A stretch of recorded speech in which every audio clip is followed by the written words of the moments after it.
All right, redneck, welcome to Band World.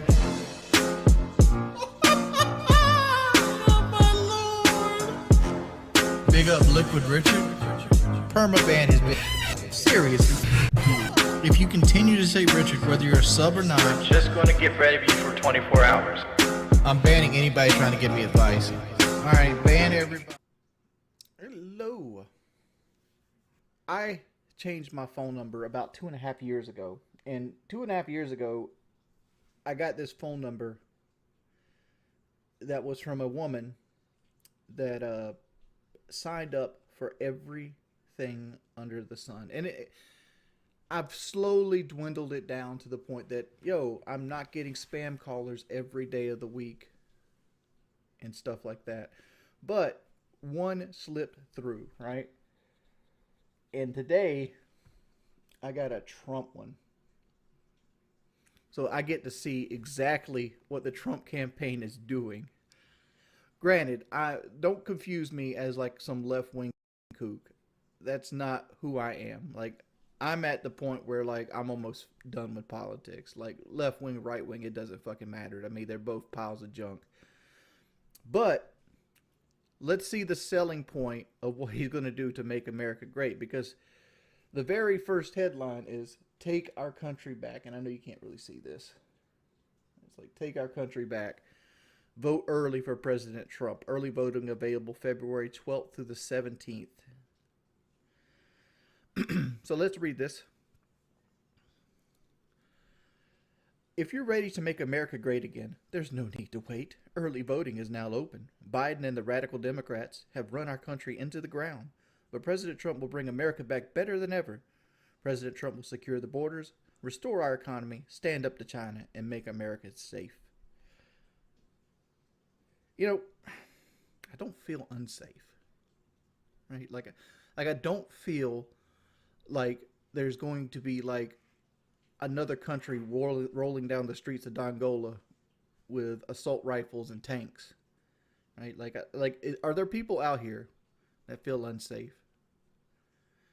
Like, I'm sure there is. I'm sure there's people out here right now deciding like, hey, if I go to sleep right now, I won't have to buy food.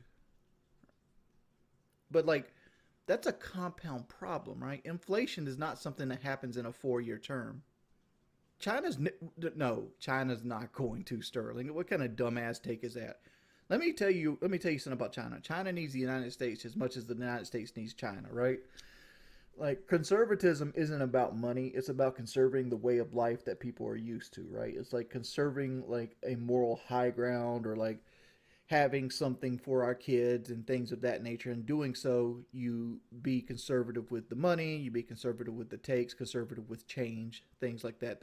We're happy at this point, which the point they're happy at was just after World War II, where everything else was bombed and no industry was actually capable of making shit but America. So one dude could work, make plenty of money, get like a golf like company picnic, and be able to afford a wife, 2 kids, a house, and 2 cars on one salary. We're far from that. Very far from that.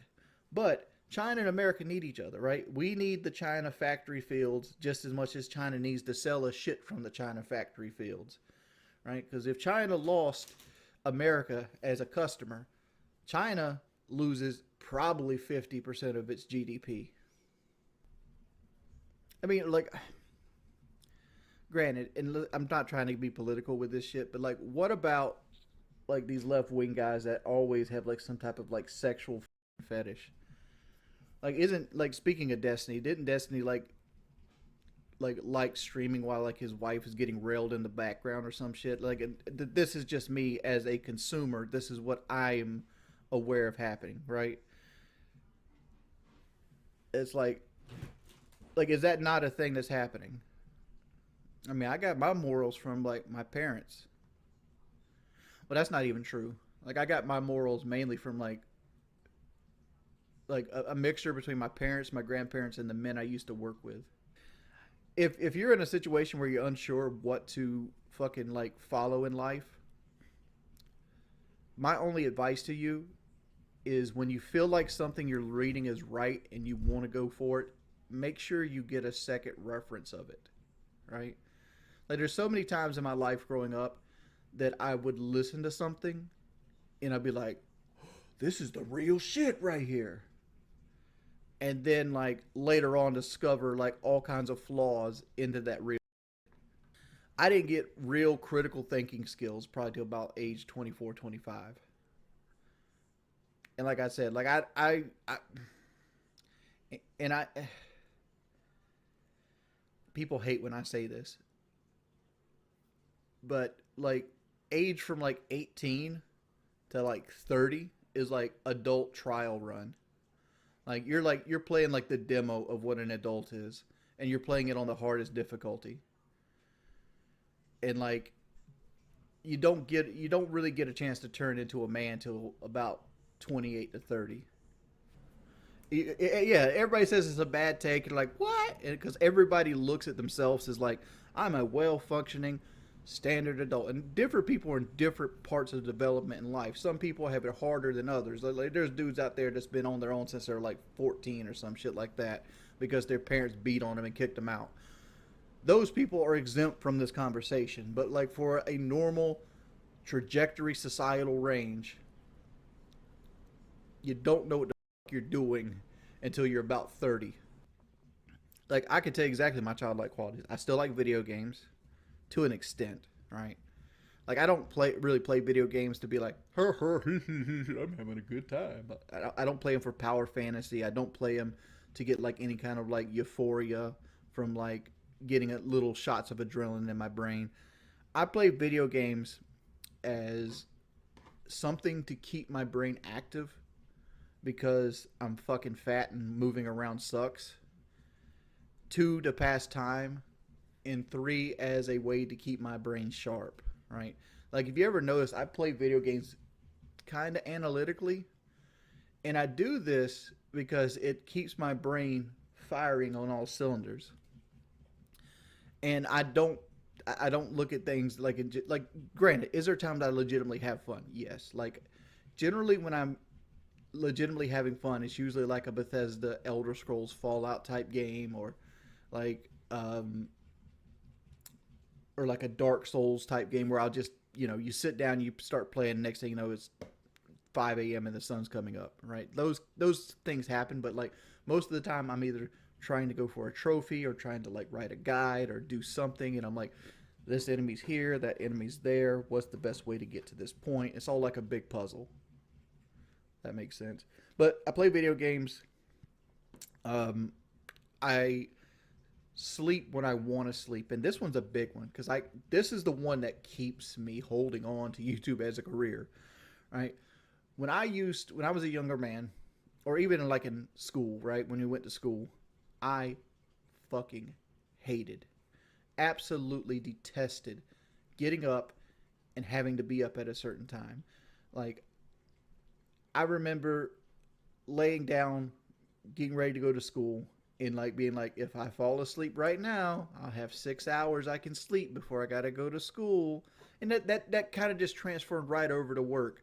Whereas like, if I go to sleep right now, I'll have this much to sleep before I got to go back to work. Or even the flip side of this, where it's like, man, if I actually, when you actually want to sleep, but you don't go to sleep because if you go to sleep, you have to go back to fucking work. You guys had that feeling where it's like you're kind of tired at like 9:30, but you want to stay up to 11 because like if you go to sleep at 9:30, you'll just have to wake up to work. It's called responsibilities. It's called unhealthy for the human brain is what it's called. But like this one is what keeps me here because I love going to sleep without an alarm clock. Like one of the most satisfying feelings every day of my life is when I lay down, I get to wake up when I want to wake up. And that's magical. I know all of you have experienced it. But like that's one of the things that's like, but that's a childlike quality. I hate waking up to the alarm clock. Fucking detest it. It's one of the things I live my life around not having to do. Right. I'm a very poor sport. Right. Like this is self-reflection time with your boy fucking Big J. But I am a Very poor sport. And this is one that gets me trolled all the time. Like when I played like Mite League baseball and Little League and shit like that, when we lost the games, Jordy's that motherfucker that would kick dirt on your cleats. Same thing here. Like, I hate fucking losing. Hate losing. And I think this came from me playing games on easy for too fucking long. Like, I've always been a big fat motherfucker for the most part of my life. So, like, what I was really good at was fucking video games. And I was good at video games because there was, like, shit like Novice and Easy and all these other things. And all I did was fucking win. Right? I never challenged myself as a kid. I didn't start challenging myself until I got to be, like, a teenager. Right? But it developed this, like, I get to win all the time mentality. And I think that's created that whole, like, poor sport thing. Now you suck at games? Yeah, now I suck at games. But, like, I hate losing. Absolutely. It couldn't even matter. Like, for example, like, it could be like a quick match in Rainbow Six and we lose. It will sour my whole fucking night. Just sour it.